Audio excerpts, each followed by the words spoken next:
Assalamualaikum warahmatullahi wabarakatuh. Perkenalkan, nama saya Widya Fortunata Arifin, kelas 11 Tata Busana 2, nomor absen 30. Di sini saya akan mengerjakan tugas pendidikan agama Islam dengan materi dakwah, tabligh, khutbah. Bismillahirrahmanirrahim. Assalamualaikum warahmatullahi wabarakatuh. Innalhamdulillah wassalatu wassalamu ala rasulillah sayyidina Muhammadin ibni Abdillah wa ala alihi wa bihi wa wala amma ba'du.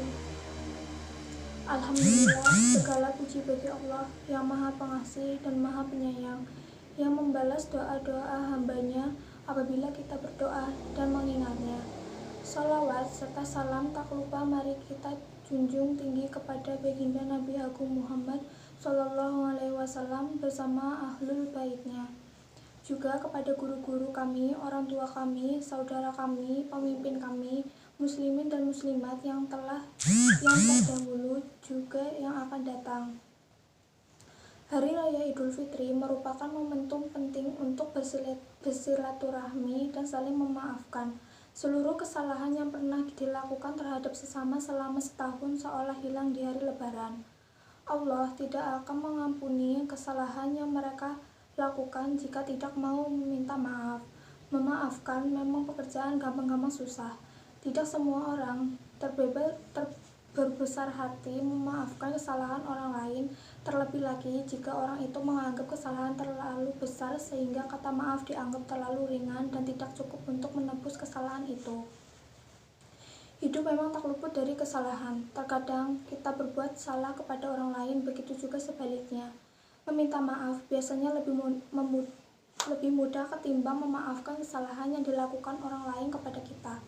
Memaafkan kesalahan yang dilakukan orang lain kerap kali menjadi hal yang sangat sulit, namun sesungguhnya merupakan akhlak mulia yang diajarkan Rasulullah Shallallahu Alaihi Wasallam. Abu Bakar As-Siddiq radhiyallahu anhu, sahabat terdekat Rasulullah Shallallahu Alaihi Wasallam, sempat bersumpah untuk tidak memaafkan kesalahan Mistah bin Usasah dan tak lagi memberi nafkah kepadanya untuk selamanya, karena dianggap telah menuduh putri tercintanya Aisyah radhiyallahu anhu yang juga istri Rasulullah Shallallahu Alaihi Wasallam berzina.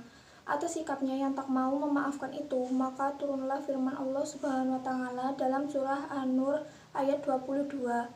Dan hendaklah mereka memaafkan dan berlapang dada apabila kalian tidak ingin Allah mengampuni kalian, dan Allah Maha Pengampun Maha Penyayang. Setelah turun ayat itu, Abu Bakar kemudian berkata, "Ya demi Allah, sesungguhnya aku senang jika Allah mengampuniku." Ia lalu kembali memberi nafkah kepada Mistah seperti sebelumnya. Ia juga berkata, "Demi Allah, aku tidak akan mencabut nafkah darinya." Sejarah juga mencatat betapa Rasulullah Shallallahu Alaihi Wasallam berkali-kali mengalami penyiksaan, pengkhianatan, percobaan pembunuhan, dan serangkaian rencana buruk dari kaum kafir. Namun Rasulullah Shallallahu Alaihi Wasallam tidaklah dendam. Manusia berakhlak mulia itu justru memaafkan semua kesalahan yang dilakukan orang lain kepadanya. Seperti diriwayatkan Anas radhiyallahu anhu, suatu hari seorang perempuan Yahudi mendatangi Rasulullah Shallallahu Alaihi Wasallam dengan membawa daging kambing yang telah diberi racun. Nabi Muhammad Shallallahu Alaihi Wasallam pun memakan daging kambing itu. Akhirnya terungkaplah bahwa daging kambing itu telah dibumbuni racun oleh wanita tersebut. Rasulullah Shallallahu Alaihi Wasallam pun bertanya, "Mengapa engkau melakukan itu?" Wanita Yahudi lalu berkata, "Aku ingin membunuhmu." Nabi Muhammad Shallallahu Alaihi Wasallam bersabda, "Allah tidak akan memberikan pengampunan kepadamu atasku." Lalu Anas radhiyallahu anhu berkata, para sahabat berkata, "Biarlah kami membunuhnya." Rasulullah Shallallahu Alaihi Wasallam bersabda, "Jangan." Anas menambahkan, "Aku melihat sisa racun itu di langit-langit mulut Rasulullah Shallallahu Alaihi Wasallam." Hadis riwayat Bukhari dan Muslim. Memaafkan merupakan bagian dari akhlak mulia yang diajarkan Rasulullah Shallallahu Alaihi Wasallam kepada umatnya. Abdullah Al-Jadali berkata, "Aku bertanya kepada Aisyah radhiyallahu anhu tentang akhlak Rasulullah Shallallahu Alaihi Wasallam. Lalu ia menjawab, beliau bukanlah orang yang keji, suka kekejian, suka berteriak di pasar-pasar atau membalas kejahatan dengan kejahatan, melainkan orang yang suka memaafkan." Hadis riwayat Tirmizi, hadis sahih.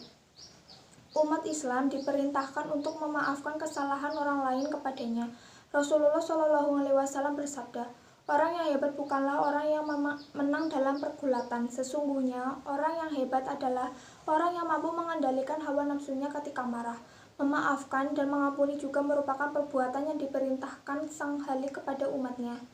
Dalam surat Al-A'raf ayat 199, Allah Subhanahu wa taala berfirman, jadilah engkau pemaaf dan suruhlah orang mengerjakan yang makruh serta berpalinglah dari orang-orang yang bodoh. Pada surah Al-Hijr ayat 85 Allah Subhanahu wa taala kembali berfirman, maka maafkanlah mereka dengan cara yang baik. Allah Subhanahu wa taala memerintahkan Nabi Muhammad SAW untuk memaafkan orang-orang musyrik atas tindakan mereka menyakiti dan mendustakan beliau. Sebab Allah Subhanahu wa taala sangat menyukai hambanya yang berbuat kebajikan dan memaafkan. Tetapi orang yang bersabar dan memaafkan sesungguhnya perbuatan yang demikian itu termasuk hal-hal yang diutamakan. Quran Surat Asy-Syura ayat 43. Menurut Syekh Mahmud Al-Misri dalam kitab Mausu'ah min Akhlaqir Rasul, memaafkan adalah pintu terbesar menuju terciptanya rasa saling mencintai di antara sesama manusia. Jika orang lain mencerca kita, sebaiknya kita membalasnya dengan memberi maaf dan perkataan yang baik, ungkap Syekh Al-Misri. Begitu juga ketika orang berbuat jahat kepada kita, papar Syekh Al-Misri. Seharusnya kita membalas dengan berbuat baik kepadanya. Menurut dia, Allah Subhanahu wa taala akan selalu memberikan pertolongan kepada kita selama kita memiliki sifat memaafkan dan kebaikan. Memaafkan adalah ciri orang-orang yang baik. Allah Subhanahu wa taala berfirman dalam surat Asy-Syura ayat 40, dan balasan suatu kejahatan adalah kejahatan yang setimpal. Tetapi barang siapa memaafkan dan berbuat baik kepada orang yang berbuat jahat, maka